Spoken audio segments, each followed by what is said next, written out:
of arbitration on your way out, which will be on the second box office. So, we're about to get started, but first, I have something very important to tell you about this first play. This play was supposed to be written by John Bromwell's, whose play was voted out 2 episodes ago. It was not. So, I know, this is scandalous. So, we would like, at this point, to invite the playwright of Revenge of the Venus Flytraps to the stage. Henry Bromwell.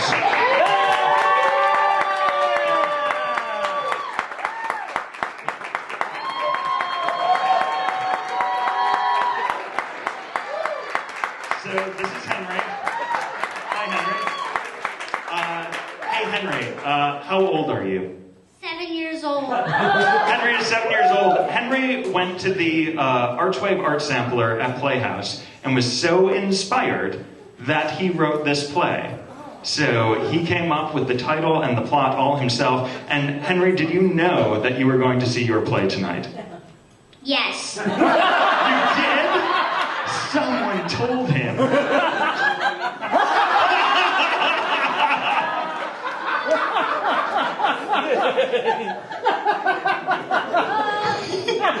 Well, he just pulled one over on his dad. Well, so we're about to see Henry's play, and we're going to have him take a bow tonight, right now, because he won't be able to at the end of the night, because that's past his bedtime. So Henry, let's give Henry a round of applause.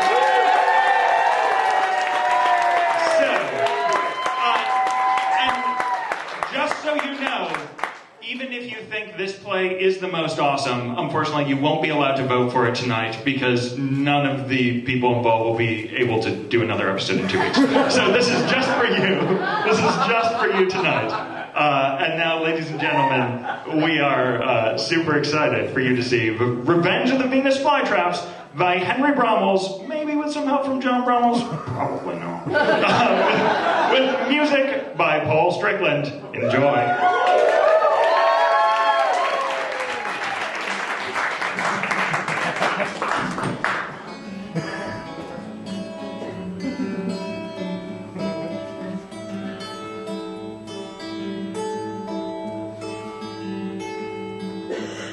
On the planet Venus, far away, the Venus flytraps live and play, and greet each other with a howdy, even though it's always cloudy, and sometimes, for what it's worth, they turn their gazes up toward Earth and wonder what it's like down here, where the sky is blue and the air is clear.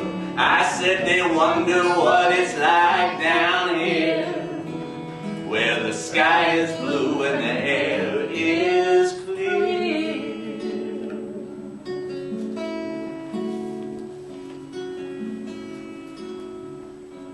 Who's there? Is someone out there? I can't see a thing through these darn clouds. Gargamel? Is that you? Yeah, it's me. Who's that? Oh, hi! It's me, Bob. Oh, long time no see. Long time? We never see anything through these clouds. It's too thick.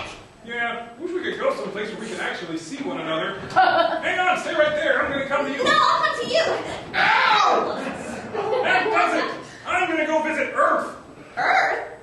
How are you gonna get there? How are we gonna get there? Whoa, whoa, whoa. What do you mean, we?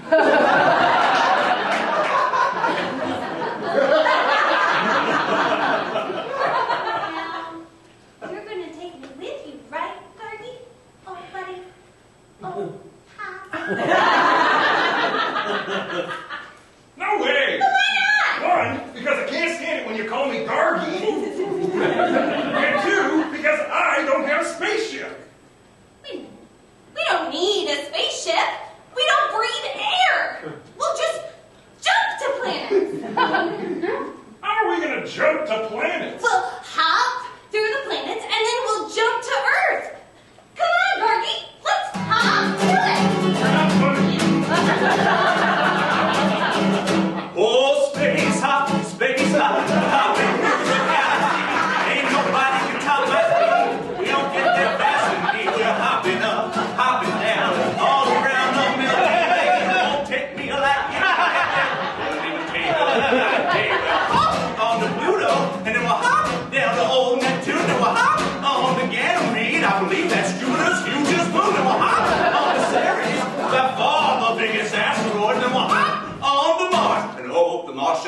me to a You play space hop, hopping through the galaxy. Ain't no comet can top my speed. You won't get there faster than me. We're hopping up, hopping down, all around the Milky Way. It won't take me a light year to get there. Won't even take a whole light day. Meanwhile, on Earth. Look! Up in the sky! It's absurd! It's insane! It's giant Venus flytraps! What do we do? What does it mean? Are they friend or foe? Or libertarian? I'll ask them. Hey you! What do you want here on Earth? Go ahead and tell them what we want, Bob. Oh no, I'm shy. Look at me, I'm blushing. No, you're not. You're green all over. Green all over? Oh no! Do you think I'm sick? No, I think you're an idiot. Just tell them what we want, would you? All right. Greetings, Earthlings. We've come to eat you. No, not eat you, Bob. It's pronounced meet you.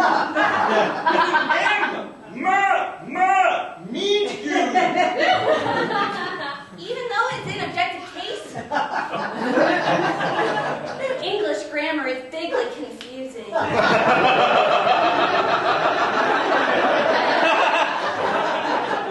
Just tell them what you want them to say. Meat! Meat! Did you hear that?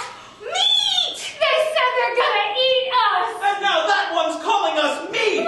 We're doomed! Should we call the police? Call the army? Call Batman? Why don't we just run back and forth waving our arms in the air? Great idea!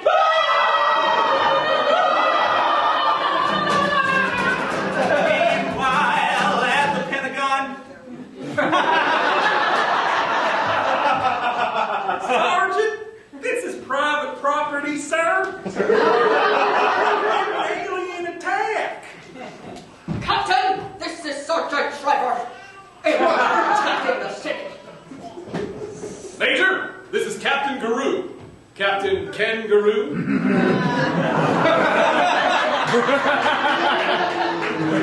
We respond to this alien attack immediately. General, this is Major Mishap with a major problem. How do we solve this alien attack? This is General Motors, Mr. President. How would you like me to respond to the alien attack? All right. Well, we only have 140 characters, sir. What's that?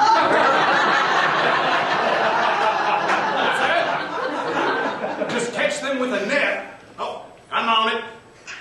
Men, this is an unprecedented situation, and I have a direct order from the President to catch those fly traps with a net. Hey, Annette, get in here.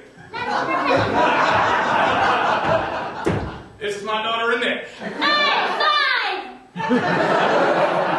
have no idea why the President wanted her to be the one to catch those fly traps, but I don't question my orders. And speaking of orders, men, your orders are to stand down until she is safely out of range and hit those fly traps with everything you got. I want a puppy! We'll talk about it later, sweetheart. Right now, Daddy needs you to take this net and catch those fly traps. What's in it for me? The thanks of a grateful nation and the knowledge that your heroism has saved countless lives. Nope. And a puppy. I'll do it! Here, fly traps, fly traps, fly traps. Come out, wherever you are. Fly trap? I found you! Hello, little girl. Are you Ross? No! I'm here to catch you! Oh, like a game of tag? Ooh, can I be it? Will you knock it off? No, you're it! Oh, no, I'm it! Ah! Dolly! No! Wait! No! Ah!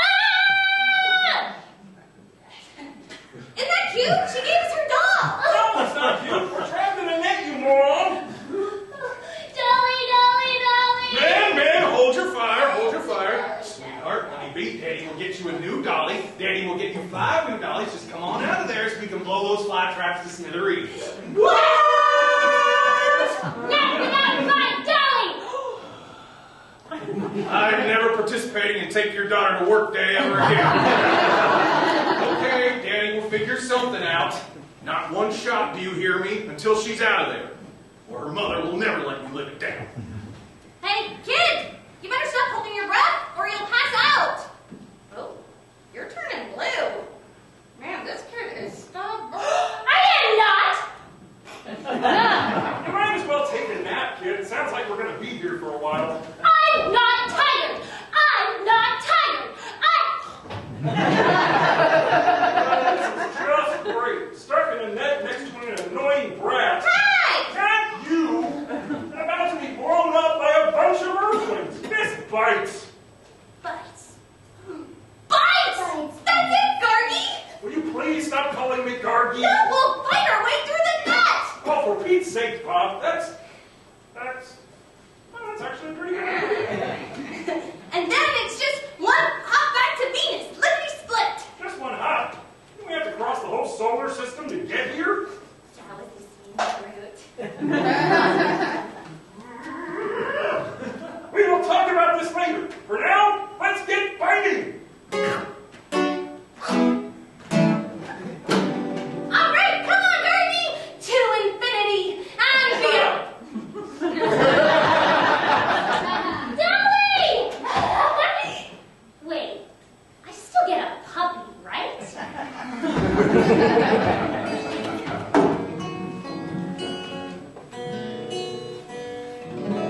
This is WVFU, Venus Flytrap University Radio, bringing you your news and weather.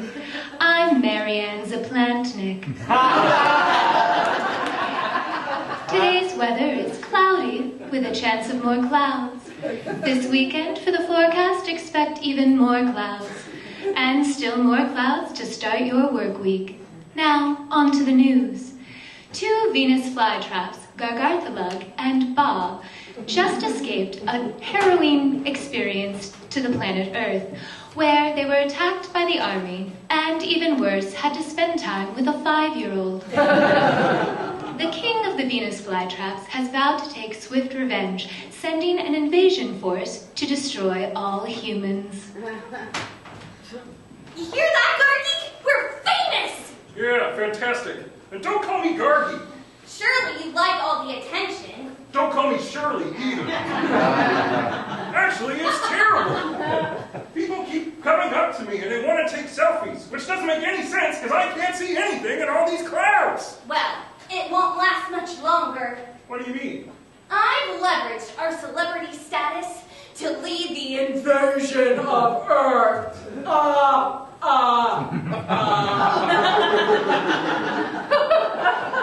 What? That's right, Gargi. We're going back. They're going back. They're going back. They're going back. They're going back. To destroy the human race.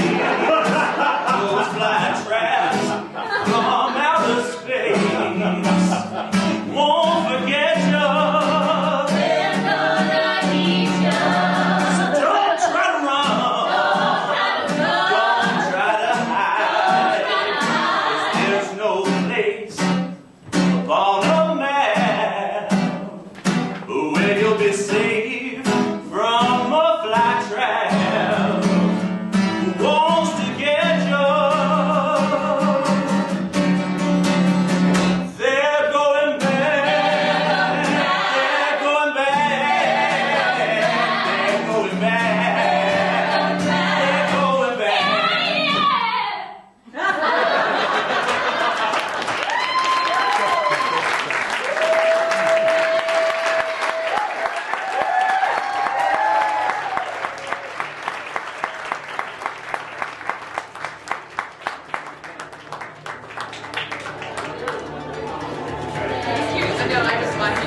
episode, and it's that if you can't think of a script that you're supposed to write, just exploit your children. I think that's what I've learned. Your mileage may vary. At this time, ladies and gentlemen, we would like to thank our sponsors. Our season sponsors who make everything we do possible are the Ohio Arts Council, the Greater Cincinnati Foundation, the Carol Ann and Ralphie Hill Jr. U.S. Bank Foundation. Oh, darn it. I extended my joke too long. And also the thousands of individuals and organizations who give annually to the Archwave Community Campaign, which is going on right now. You can find out more about that online. And of course, our friend David C. Harriman. Let's give them all a round of applause. And now, ladies and gentlemen, it's time for our second episode of the night. It is The Attraction of Opposites, written and directed by Mike Bizzari.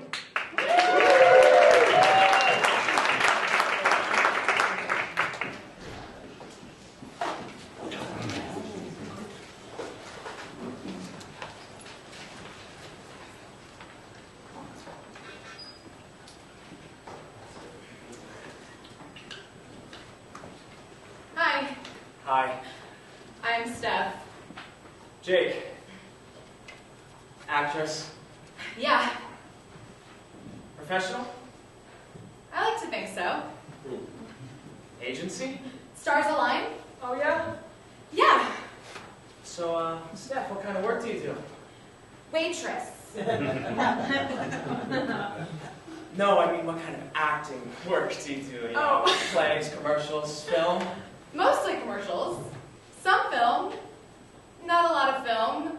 I've actually never been in a film. Any recent commercials?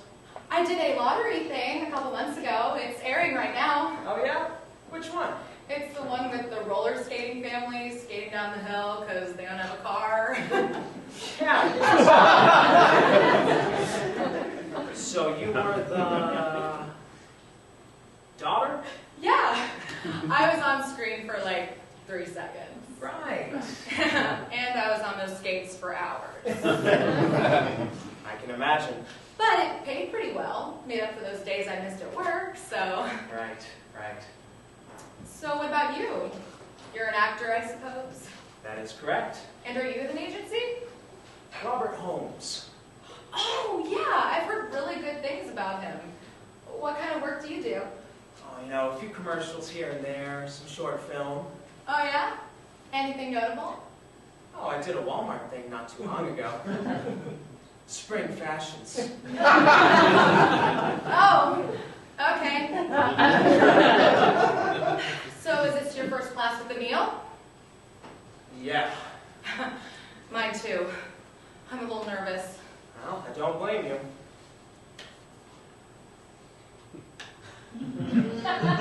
What do you mean? What do you mean? I mean, I'm just nervous. I hear he's really good. Well, he's got quite a reputation. Well, I had a friend that took classes with him. She said it changed her life. Really? Yeah, she said he took her to places she didn't know existed. Places like back to his apartment? Oh, God, no! Jeez, I mean, he took her to, like, not just superficial environmental places, but, like, deep, penetrating places. Penetrating places. Oh, yeah. No wonder you're nervous. Do you know something that I don't? Pretty common knowledge. What is? Let's just say Emil's reputation precedes him by about 6 inches. Oh my God! I can't believe you're talking about him like that. Hey, it's just what I heard. Well, I heard he's one of the best miser instructors around. Yeah, and I heard that he likes to take advantage of vulnerable young women like you. Excuse me? Just saying. I am not vulnerable. Do I seem vulnerable? Well, why would you say something like that to me? Just an observation. You don't even know me. I know people. I can tell. You're vulnerable. I am not vulnerable. Okay. You're not vulnerable. Besides, being vulnerable is a good thing, isn't it? I mean, for an actor. Okay, so now you admit to being vulnerable. I admit to being an actress, a very good actress. Oh, well, if you're such a good actress, why are you taking acting lessons? You know, you're being very rude. I'm not being rude, I'm just asking you a question. Why are you here? I am here to learn from a great artist, to improve my skills. Like a work in progress. Yeah, something like that. The bigger question is, why are you here? Why is that the bigger question? Because you obviously have little respect for Emil. You think he's some sort of skis. Just reporting what I've heard. So then again I ask, why are you here? Oh, my agent recommended it and he's paying for it, so what the hell? Besides, I saw it as an opportunity to meet vulnerable women. Like you. You're beyond rude, you're disgusting. You know, acting isn't going to help you with your issues, okay? Acting is not therapy. That's precisely what it is. It's very therapeutic to explore your soul and apply that to the character. That's what makes it believable.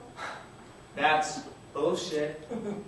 You've been reading too many acting books. As opposed to what? What's your method? There is no method. That's a bunch of bullshit. You just act.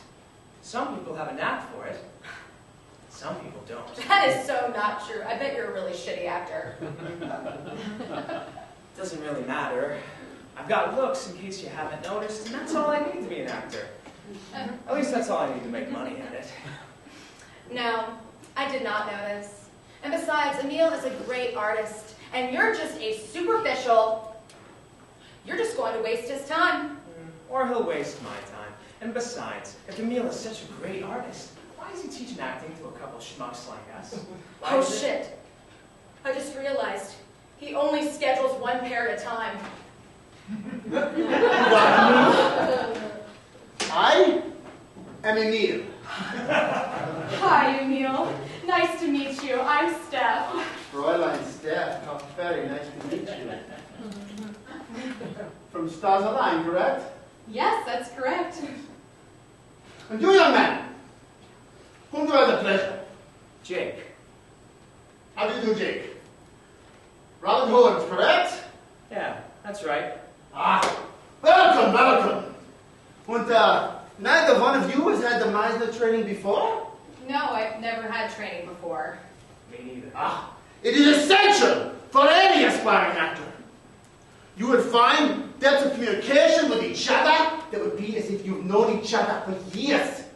And, as a result, you will be able to find truths in yourselves, you'll be able to apply to your characterizations that will make them live. Sounds interesting. Yes, very. Very good. So, shall we get started? Yes? Please.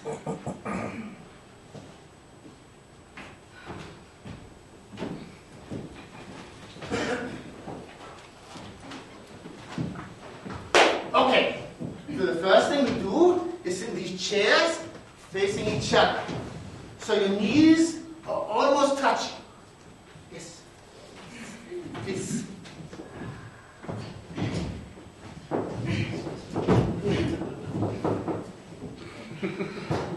Now, the object of this exercise is to respond to each other by repeating a comment. I want you to say something to this person about the way they look. Now, don't be judgmental. Keep it neutral. Say something like, you are wearing earrings. Now, this person will respond back to you by repeating the comment from their point of view. Yes. I am wearing earrings. Then, you are wearing earrings. I am wearing earrings.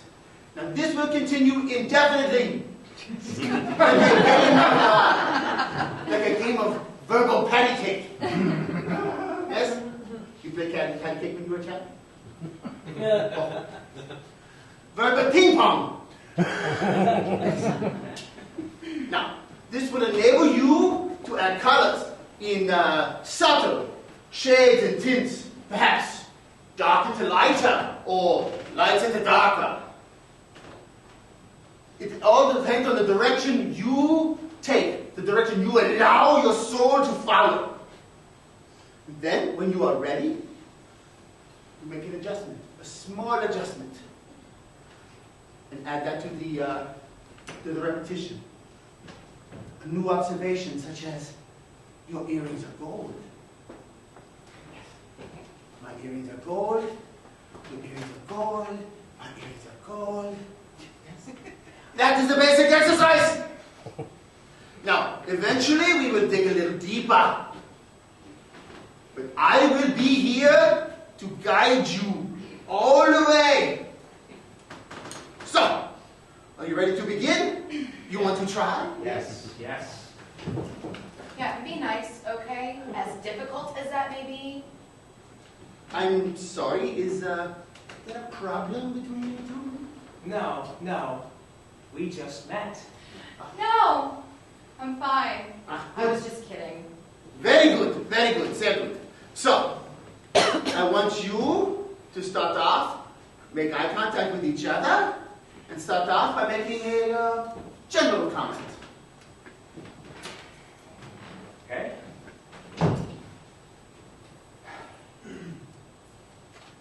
Your hair is dark. My hair is dark. Your hair is dark. My hair is dark. Your hair is dark. My hair is dark. Your hair is dark. My hair is dark. Your hair is dark. My hair is dark. Yes, very good. Now, maintain eye contact and continue. Your hair is dark. My hair is dark. Your hair is dark. My hair is dark. Your hair is dark. My hair is dark. Your hair is dark. My hair is dark. Your hair is dark. My hair is dark. Your hair is dark. My hair is dark. Your hair is dark. My hair is dark. Your hair is dirty.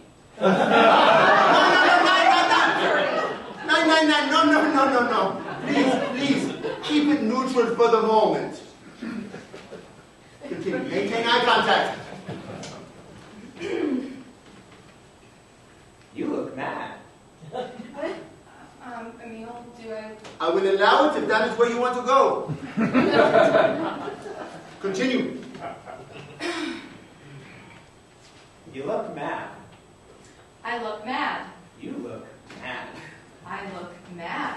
You look mad. I look mad. Oh, you look mad. I look mad. You look mad. I look mad. You look mad. I look mad. You look mad. I look mad. Oh, you look mad. I look mad.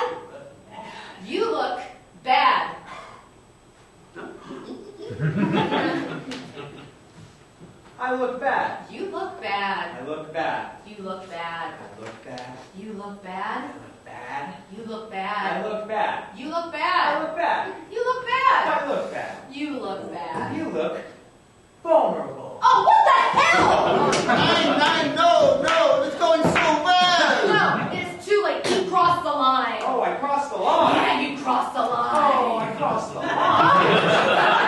You're being obnoxious. I'm being obnoxious. Yes, you're being obnoxious. Oh, I'm being obnoxious. Oh, would you stop? You're just being a douchebag. I'm being a douchebag. I've had enough. I'm out of here. Oh, she's out of here. Yes, I'm out of here. I can't work with him. I'm sorry, Emil. We're going to have to schedule another time. I can't work with this person. No, Steph, please don't go. Come back. I thought that went quite well.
to give you time to go to the bar, get another drink, use the restroom, stretch it out, shake it out, whatever.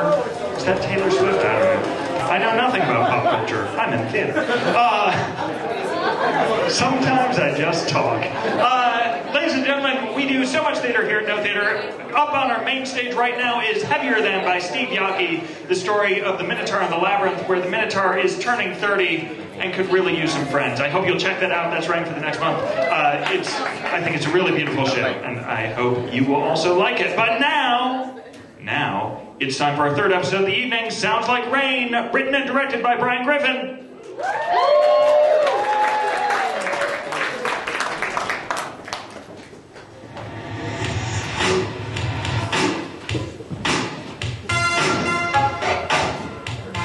Stationed in an outpost on the borders of the other lands, Fitz and Crumb work as civil servant assassins. Under possible state surveillance, the two interrogate and kill refugees called exiles. Crumb finally has it with all the killing and decides to leave, except now, someone's knocking at the door.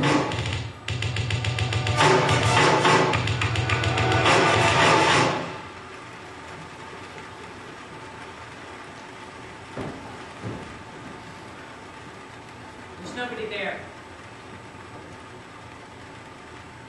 Maybe it was the rain. It was the knock. I don't know. This is a knock. Yeah, no, sounds like rain to me. Don't answer it.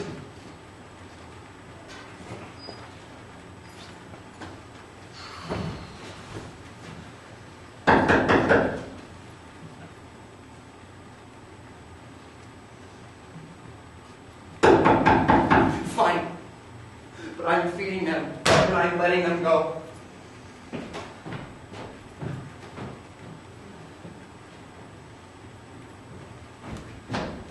It's Spectre.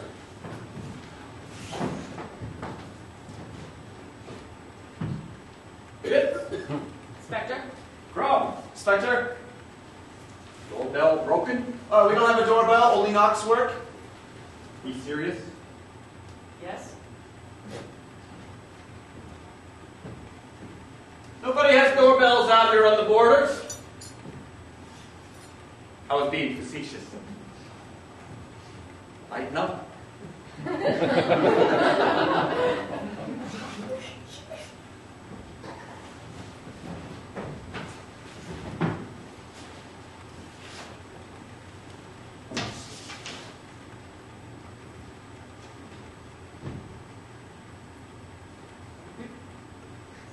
Did you hear me? Yes, you said like no.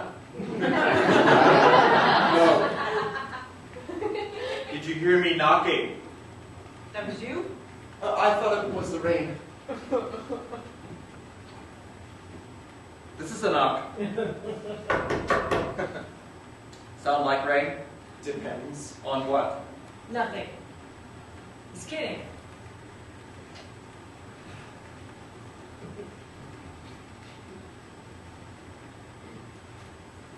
Got a chair? No. They're broken. Toilet work? Light a match. It's just the bucket. Bring it here. Use it in there. Enough of that. I'm going to sit in it for a chair. Yeah. Never mind. Bring the lid.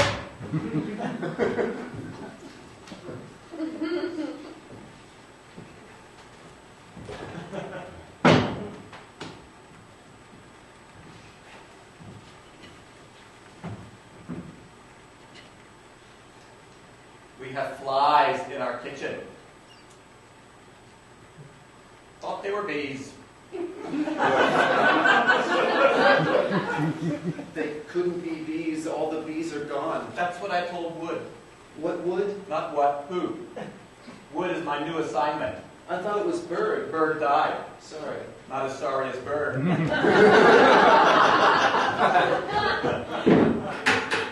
knock it over.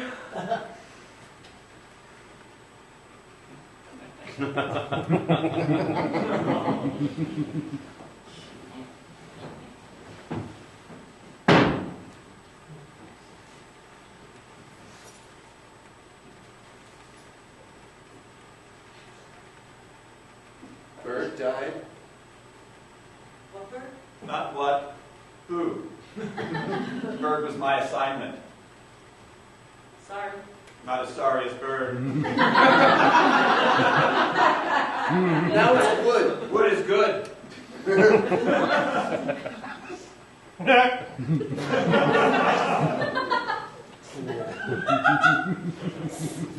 They have flies. In our kitchen. They thought they were bees. They couldn't be bees. All the bees are gone. That's what I told Wood.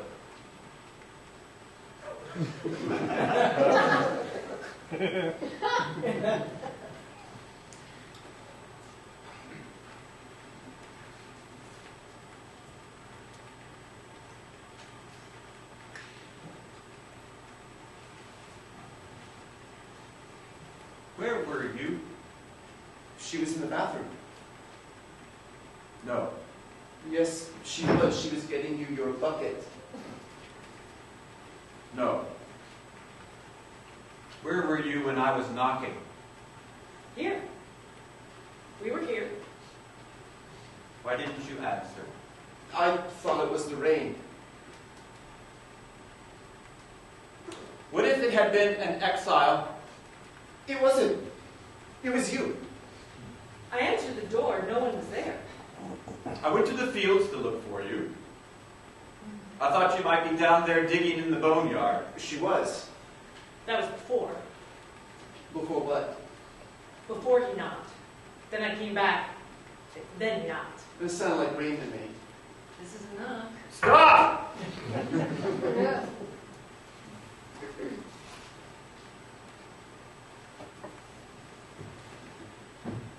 Listen to this.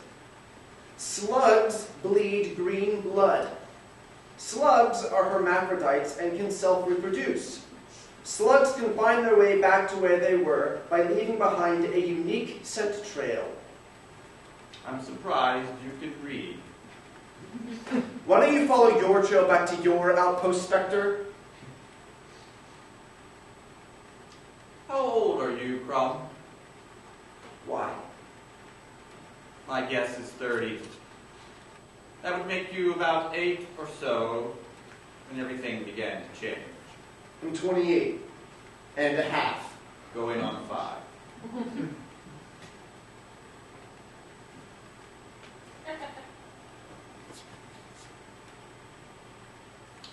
I bet Fitz here remembers everything that happened back then. That was 20 fucking years ago. Don't act like you don't recall. What's the point, Spectre? You two ever talk about it? Not really. Mostly he reads out of that book, or we're sleeping, or interrogating. Or killing. What do you want, Spectre? Ever wonder what happened to your parents, Crumb? I'm an orphan. Before you were an orphan. I was an orphan to be. Maybe you should ask Fitz.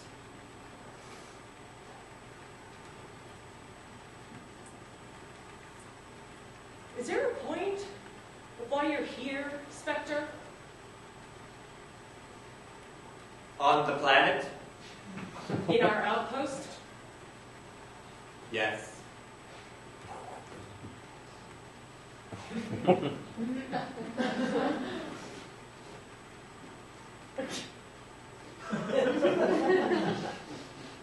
Please enlighten us then. We've had a hard night and we were about to go to bed. One bed or two. One! From? And we have a rolling pin. Oh my. Oh my is right. Always.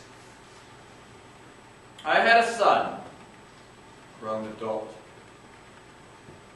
Worked at an outpost on the northern converges. Promoted his way up quickly. He was going to transfer down here and work with me. Father and son operation.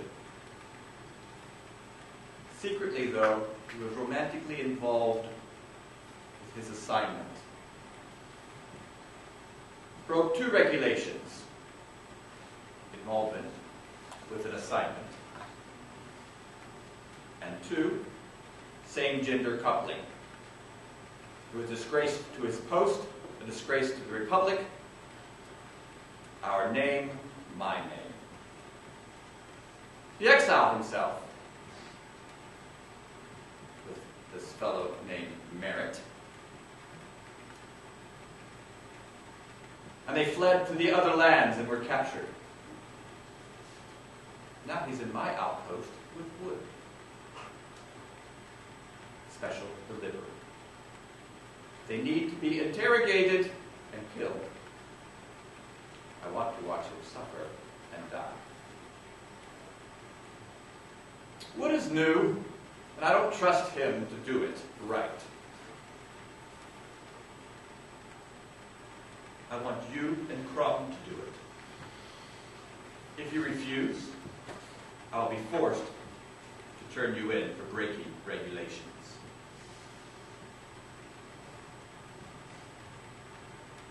Is that clear enough? I need to use the bathroom. You can hold it.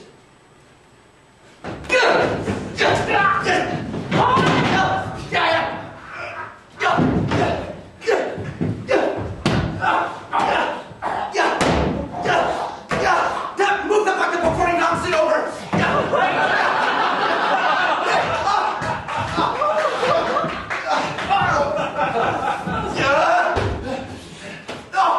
He's grabbing at my nuts. Grab his.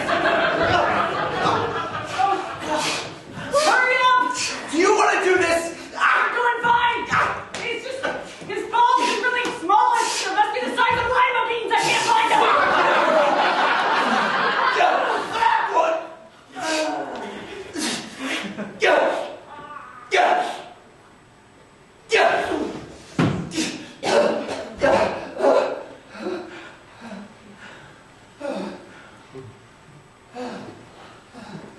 Wait, What? do you hear that? Yeah. Yeah. Yeah. What is it? It's the fucking rain. Yeah. Sounds like rain to me too. Yeah.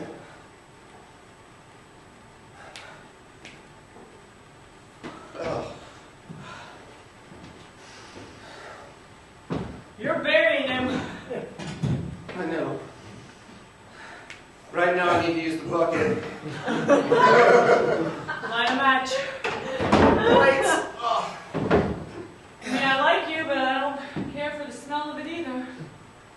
Well, this is gonna be a bomb. That tastes like too. Oh shit, there's no paper in here. Hey, look and see if he has a hanky or something. Check his pockets. It fits? Yeah. Then what do you know about my parents?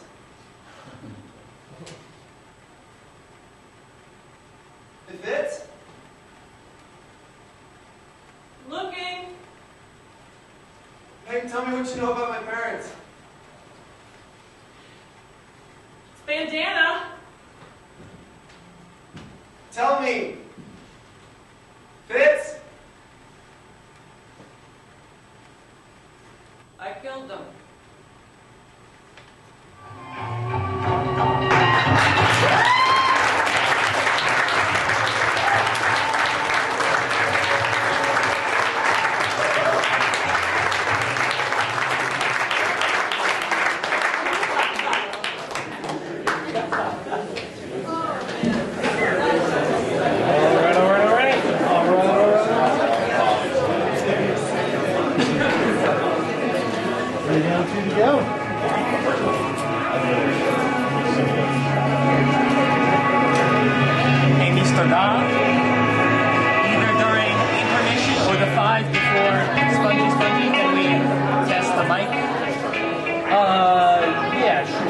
Let's do it. Yeah, let's do it intermission. Okay, just you can go ahead and have a smoke. We can do it towards the end of our intermission if that's better for you. So you can, No, you guys do it. okay. Let me grab this. It's just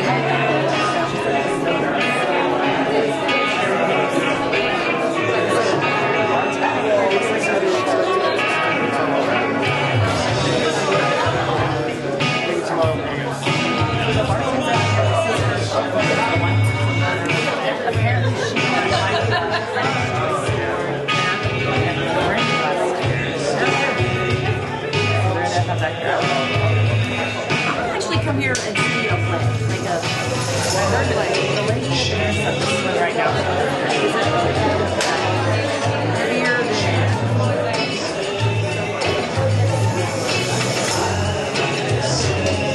So how was Liberty Spirit? Liberty was. That's not good. Yeah, but last night after.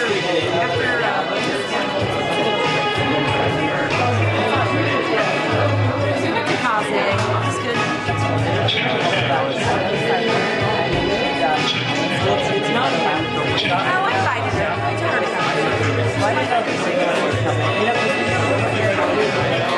And she said she had an appointment. No, Bree was fine with it. She mentioned it to her as well. So it's fine. It's totally fine. Because like some other people can't do it. So Sorry, what was that? It seemed like it was a pretty pronounced delay. There was? Yeah. That's totally fine. No, it's totally fine. I was like, after Saturday.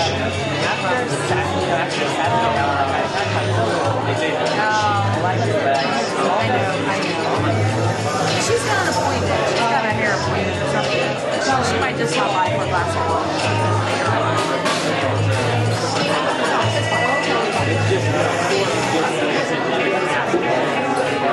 I think she's debating between this pasta and jambalaya.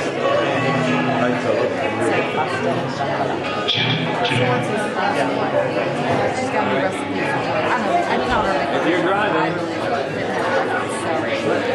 She's a good cook. She's really a good cook. And sometimes her son helps her. Her son, I think he's going to be She makes the pasta. Well, I had my inner circle group. It's my Enneagram. It's good. It actually is good. She kind of restructured. It used to be more of a. It used to be more like casual, like like bigger groups and variety of people. She kind of restructured it more now. She's only got 12 people, and it's all women. It's not big. She's gonna have like more. It's gonna be more structured. We did subtypes tonight. We talked about more. We went somewhere. I'm a social. Do you know New York?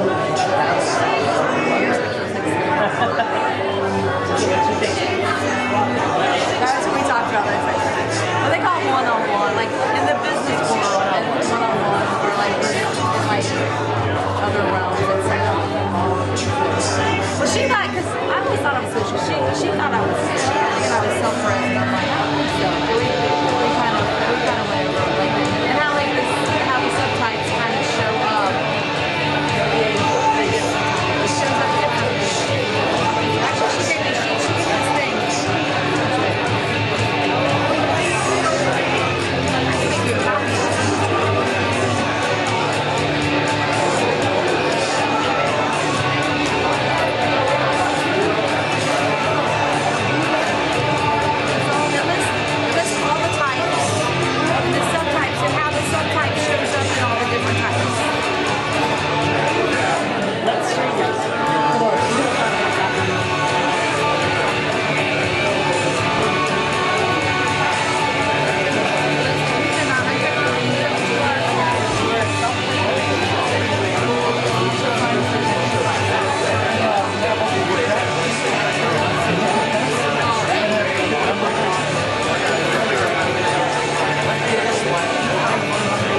that follows it.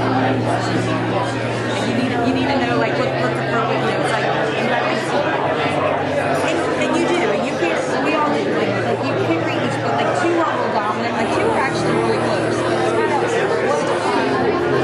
and one's kind of one of them is kind of like it's like it moves more against you.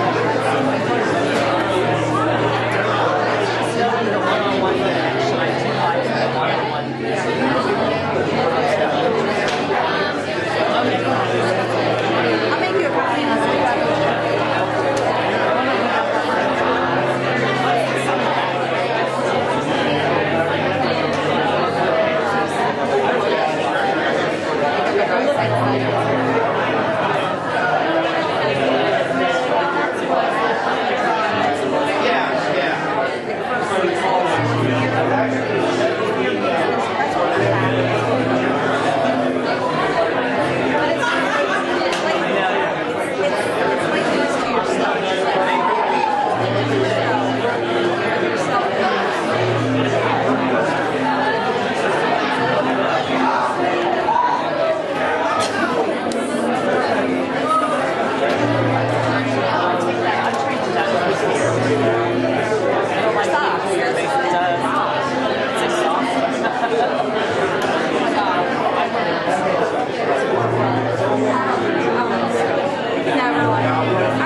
My version of a 4 is like very dramatic.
first of all, I just want to say we do so much new work here at No Theater. Not only are you seeing all of these brand new plays, but Heavier Than, the show that we're doing upstairs right now, is only the second professional production of that ever. And then we have coming up as the final show in our main stage season, a world premiere drama called Listen for the Light by Carolee Corthram, which we're super excited about. And that cast is featuring Tess Talbot, Darnell Pierre Benjamin, and Josh Cadwick. So you're going to want to check that out. It's going to be a really cool show. And then, on March 28th, we are announcing our 20th anniversary season. We're going to be doing that here. We're going to have a bunch of special guests who will sing some songs and do some stuff, and it's going to be really fun. And you will find out what we're doing for our 20th season. It is hard to believe that No Theater has been around 20 years. It is harder for me to believe that I've been working here for 10 of them, which means I'm old now. But thank you all for being here, and I hope you'll come listen to what we've got in store for you next year. We're so excited about it.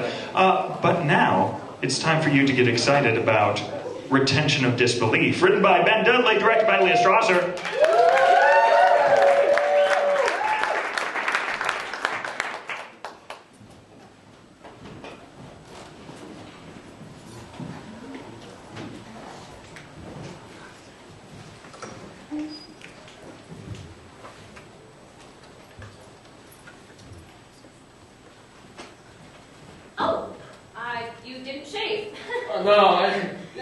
I thought I'd try something out since I don't have to work and... No, it's cute. I'm headed into work. I should be able to get away a little early, though. Do you want to do tacos before we go to the counselor? I love tacos. I know. I love you. Love you too. Have a good day. I'll see you tonight. You too. How did I get here? That's a song, right? You may find yourself in a beautiful house. And you may ask yourself,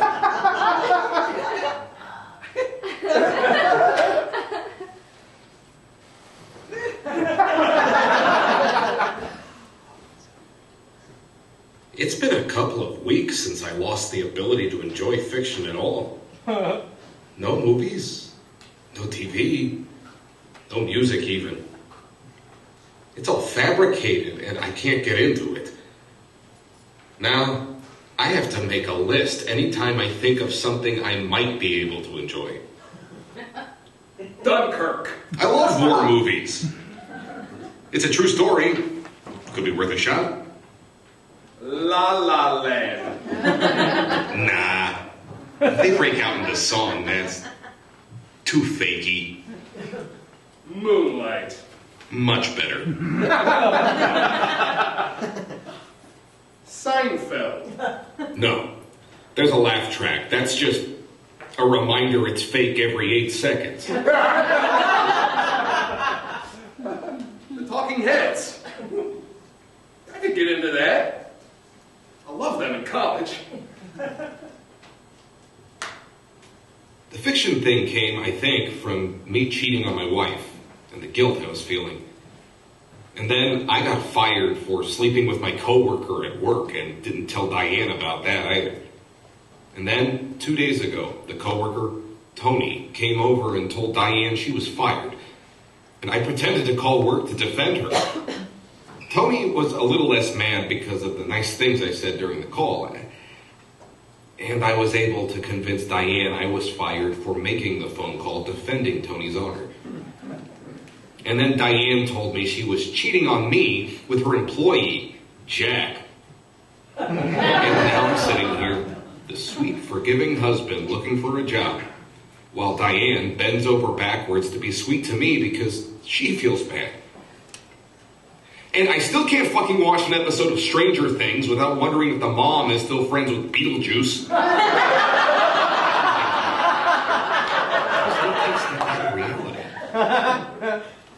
And you may ask yourself, how did I get here? Well, there's always depressed napping.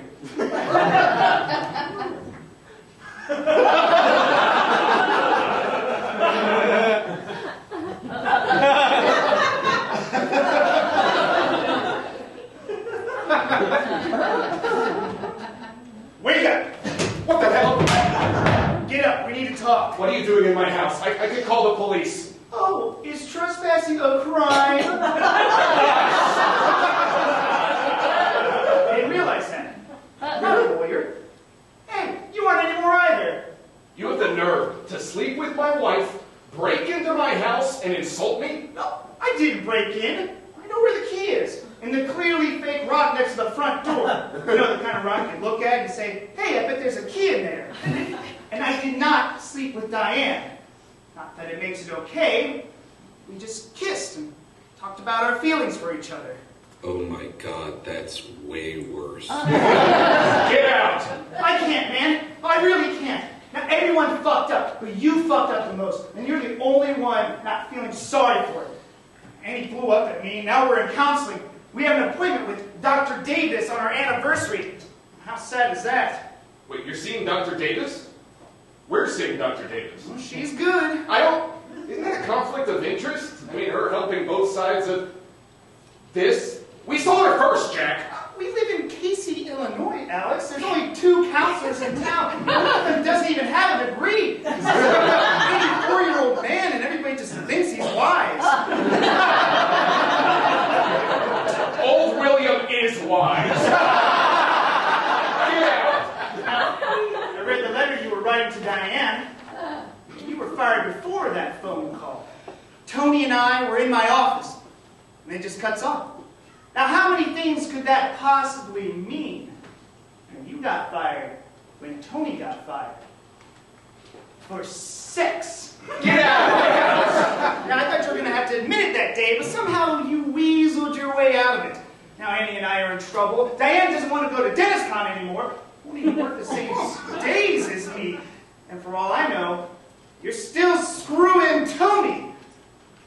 Let me see your phone. What? I bet you $100 you're recording this. You know, you thought you'd be a little spy. Let me see your phone. I'm recording this for my safety in case you hit me with those hands. For trespassing. I'll turn it up. Is that the new Android? Yep. How is it? Really wonderful. I love their products! Me too. What do you want? I know you're too spineless to admit what you did. Why are you pausing? So you can confirm that you are. Yes, okay, I'm spineless. Great. Now I can turn it off. I'm going to enjoy listening to this. Oh, and I'm blackmailing you. You're blackmailing me? Yes. For what? Money, I guess. Did you not think this through? Oh, shut up. It's my first time blackmailing. I got information on you, and I'm going to tell Diane, and then your life is going to be even worse. How's the sound of that? Well, she cheated on me, too. I mean, it's not going to be the end of the world if she found out. I'll just tell her it was a brief thing, like hers. She doesn't have to know how long it went on. And now I can stop recording. I have $70. I'm going to need more than that. Well, I've got this card. 2 more punches and you get a free thing. That's got to be worth something. $2,000. No. Come on. No. Okay, that's fine. That's perfectly fine. I didn't want to be the kind of person to blackmail somebody. All right. But I am going to tell her. Yeah, I figured. Get out of my house. You know, you got a lot of gall coming in here, trying to steal my wife. Shut up, Alex! Seriously, what kind of mental gymnastics do you have to do to ever feel like you have the moral high ground? If you feel like you've been wrong, maybe you don't have an issue with fiction. Maybe you actually like it. Don't worry about me. Worry about actually giving a shit about your wife. I do have a problem with fiction. Don't I? I can't read a book. I'm a 30-something-year-old man who can't read a book. Fiction is my enemy. It's not something I can process. I'm not lying to myself. This is really happening. I'm trapped inside my own head. I can't escape into a book, and I can't escape what's happening with my marriage. I want to love her, but don't. We don't work, and neither of us really wants it to work. That's not fiction. It's not. That's fact. I'm not lying to myself. I'm me. Why would I lie to me? I love me. That's not a lie, is it? I like me, at the very least. Right? Come on. I like me. Of course I don't like me. But Diane likes me. She probably loves me. Tony likes me, or at least she liked me. Why would somebody like me?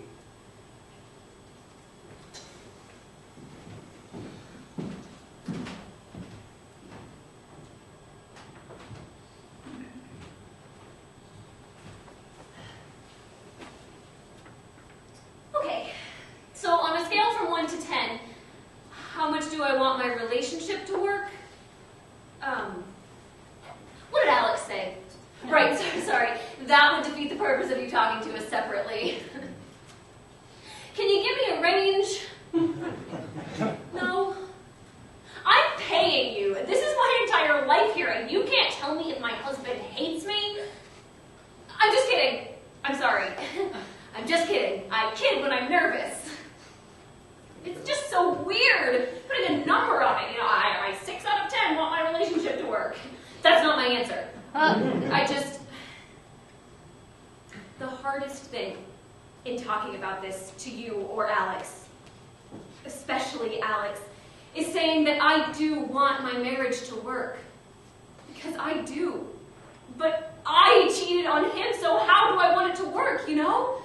It's like, after a while, things just become a given, you know? It's a given that he'll be there next to me at night, and it's a given that we eat dinner together, and it's a given that we love each other.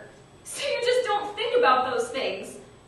And you start eating dinner in different rooms at different times, and you stop saying the words, I love.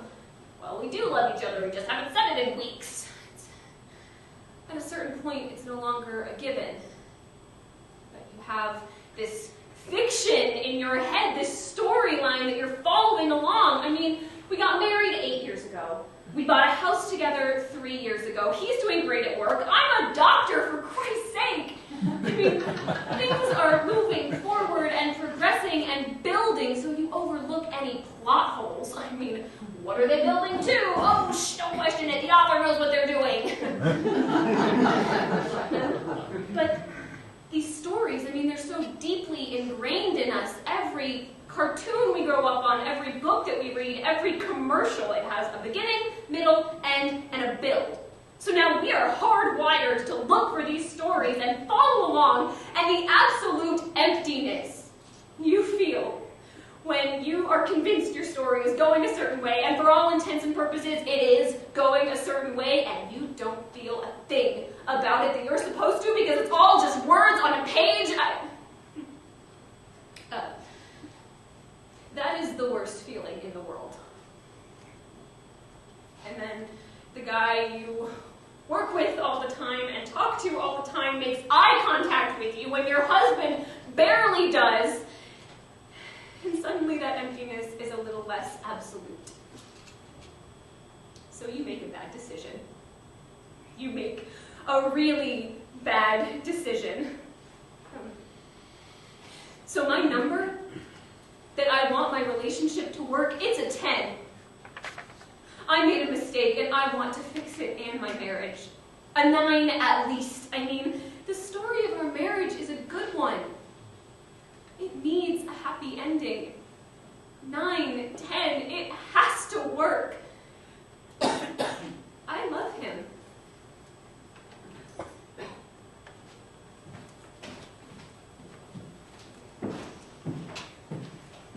There's this surface layer with Alex. It's a good layer. Good looking, nice hair, good face. Always knows what to say with that voice. You ask his advice, you know, and it might not be exactly what you want to hear, but you're okay hearing it because it has this confidence in it. This like earned confidence. You know, you look at him, you look at his life, and you're like, okay, well, this guy knows what he's doing. So whatever he says, you can trust. You can just let your walls down and go along with it, and it'll be okay. You escape into this reality that he creates, and it's really comforting. And when that successful, confident guy is crying at his desk one night, and he says that he has not felt anything in years, and he's totally alone, it shakes you so much. Because he created this reality I was living in, and suddenly it's changed, but I'm still there. And that night it was like, you know, the two of us were just living in that reality together, and I just wanted so badly for him to feel something. I wanted that confident guy reality to come back because I understood it, and it was comforting. And when we kissed, he stopped crying, and when he touched me, it was confident. Sorry.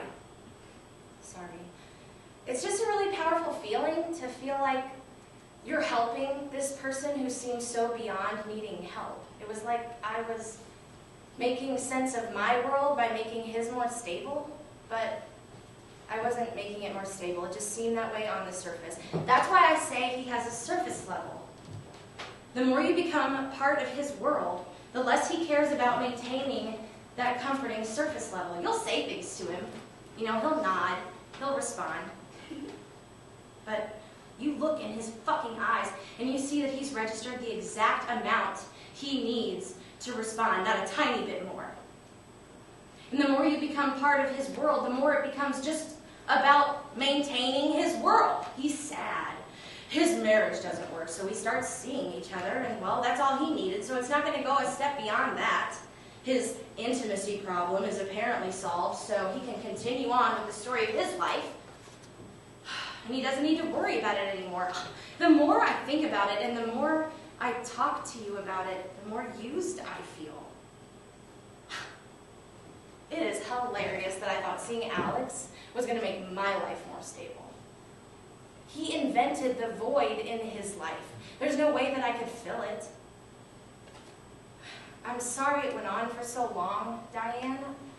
It's just so easy to let yourself get lost in a story.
them you take the lead during the slides, so don't worry about putting the lights up on him. They'll just open the lantern on the last slide. Oh, okay, so that's where they're... Yeah. Yay! Things on the fly. You guys are awesome. Namaste. Namaste.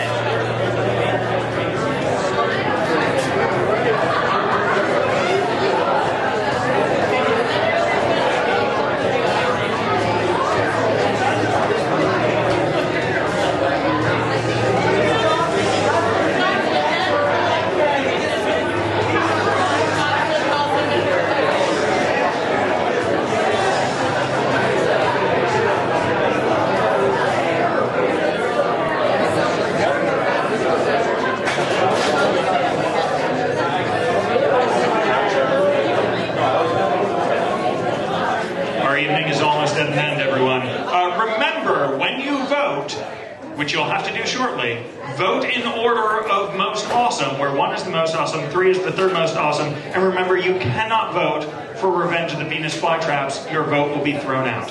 Not all your votes, but your vote for that show. Also, do not attempt to ballot stuff. If it seems like there are way more ballots than there should be because of number of people, we'll just burn them all.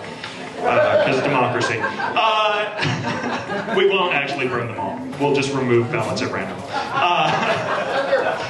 Hey, coming up soon is the Cincinnati Fringe Festival, and we will be announcing our lineup in April. So we've got our season announcement coming up at the end of this month, and then next month will be our Fringe announcement. But before the Fringe announcement, we have our next Fringe Encore, which is Evacuated, which you might have seen at the Cincy Fringe as Ice Candle. It won the Critics' Pick of the Fringe. It's going to be, I thought I wrote down the dates, April 6th through 8th. So come check it out. It is a fantastic show that you'll really like. And next is another show that I think you'll really like. It's gonna be crazy. It is the nautical nonsense and fun time adventure fun times of Spongy Bogdan. Written by Andy Simpson, directed by Nate Netzley. You're in for a wild ride, everybody.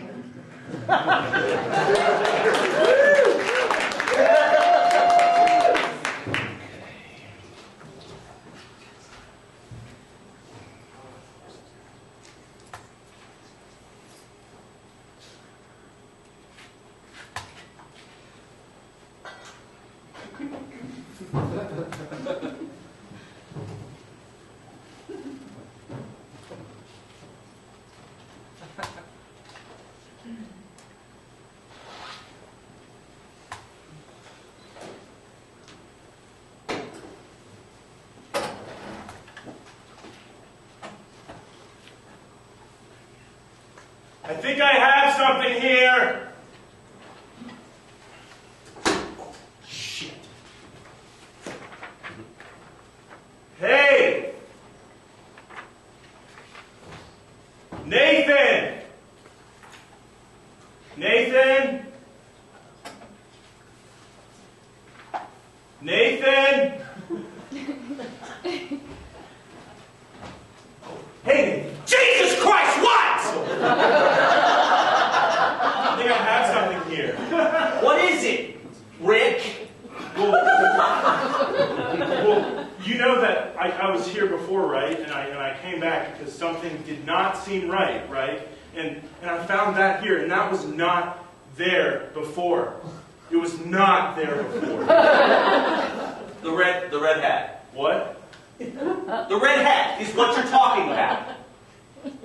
Well, yeah, I mean, anything that seems out of the ordinary or moves or whatever, it wasn't there before.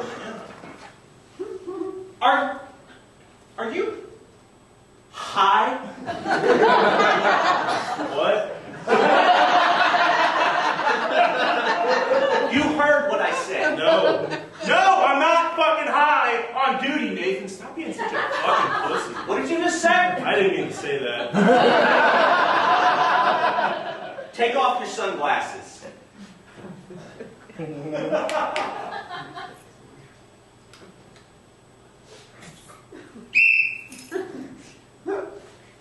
Give me your patches. Well, fuck you. You can't do that. Give me your patches. And the gun. Are you serious right now? Patches and the gun. Get home and sober up. Yeah, well, you get home and fuck your fucking tits!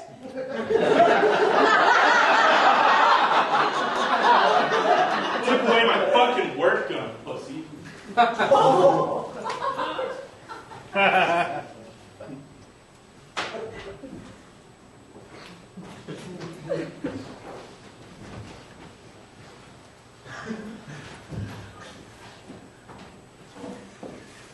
That was close. Too close! Stop immediately talking in such volume. We need an alarm. There to find alarm. Alarm. Alarm? Hey! Alarm. No, chair, Rupert, chair. Oh, alarm! Walking through darkness, you stumble over chair. We hear noise. We disappear. Alarm. Oh, yes, Rupert. Yes, alarm, yes. We really should leave. We must finish play, Heinrich.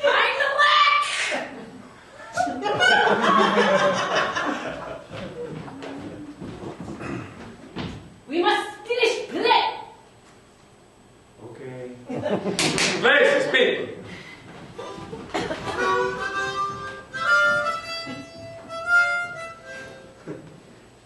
Breaking news. I'm Clouderson Cooper with MSNB Ocean. Midriff swimsuit landing crisis mode. There is news regarding President Larry Lobster's glorious thank you concert in Square. His new Enjoyment for Sea Creatures bill may excite fishier folks watching at home, but tucked away in pages of fine print is something that may disappoint our land-dwelling friends. The event is for sea creatures only. Yes, you heard it right, folks. Land dwellers are being kept out because of the bill and Larry Lobster's tiny claws. I'm Clouderson Cooper with MSNB Ocean, signing off. La la la la la la la. Oh, spongy Bogdan! That checkpoint we just passed through was exhausting. Oh, American Seashine, more popularly known as ass, I don't get it. You say it was exhausting, yet you obviously provoke officer to search extra thorough. My life is a series of contradictory behaviors which lead to willful and exciting sexual domination.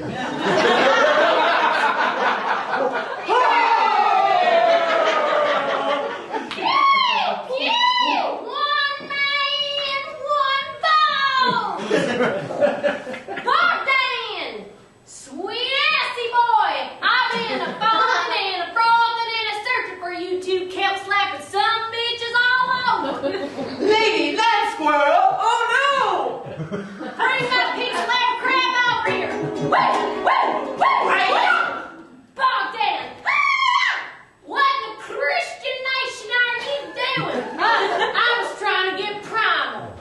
Quiet down and stop your sex jumping, Lady Land Squirrel. There is a checkpoint just down that way, and there is extreme vetting for land dwellers all over Midriff swimsuit land. You two saltwater trotters don't think I know that. Pew! Pew! All lives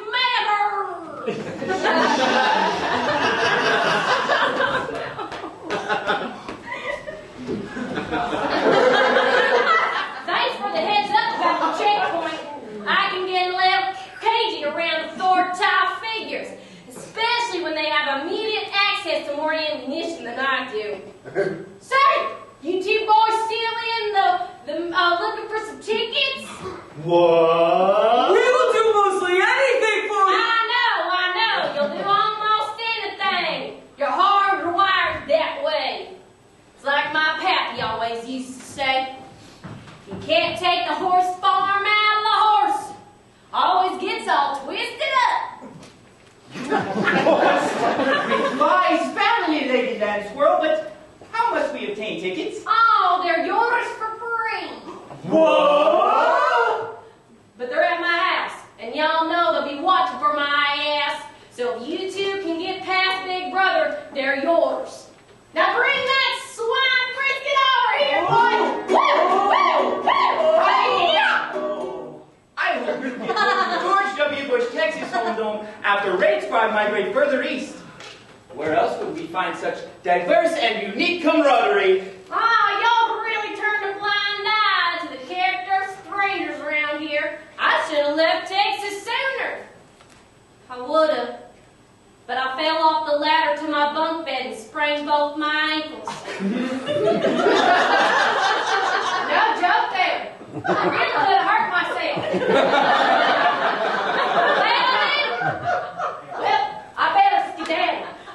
I hear they're scooping up people with nets and fish hooks, buying mines necessary. It's back to the home in Texas. The big pecan pie in the sky. Pew! Pew! Don't tread on me! I wish you well in travels. Now, how do we get to George W. Bush, Texas home dome? I have an idea, Bogdan. Follow me to giant boulder that smashes me to sleep every night. I have a surprise.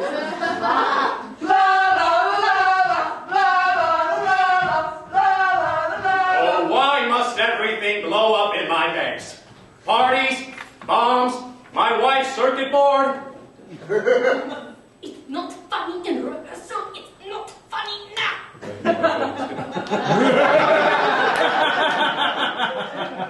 That prize ukulele is the only way my computer wife and I will be able to afford to, well...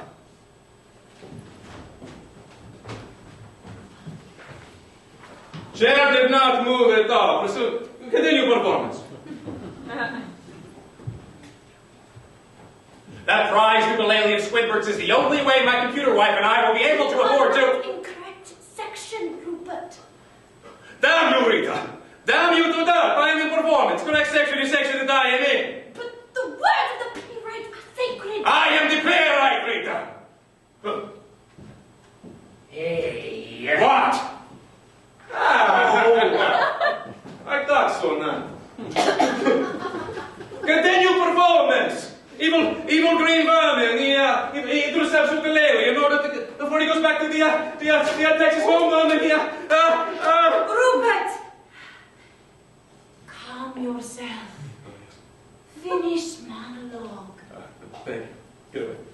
Get away. That prize ukulele of Squidward's is the only way my computer wife and I will be able to afford it. took my work.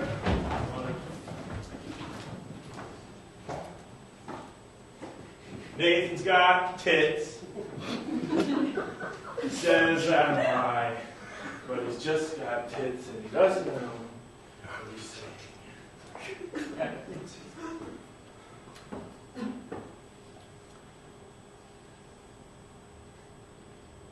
But the hat's gone.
Ladies and gentlemen, let's have a big round of applause for all of our serials artists. Come up here for one big curtain call.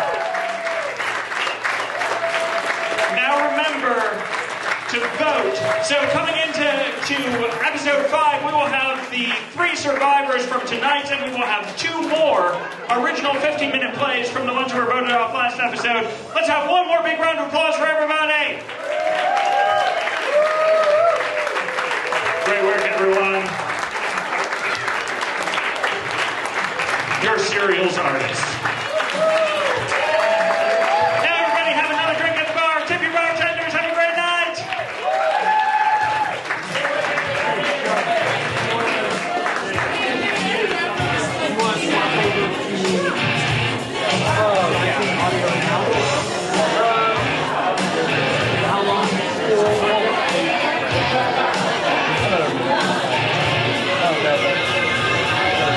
Yeah.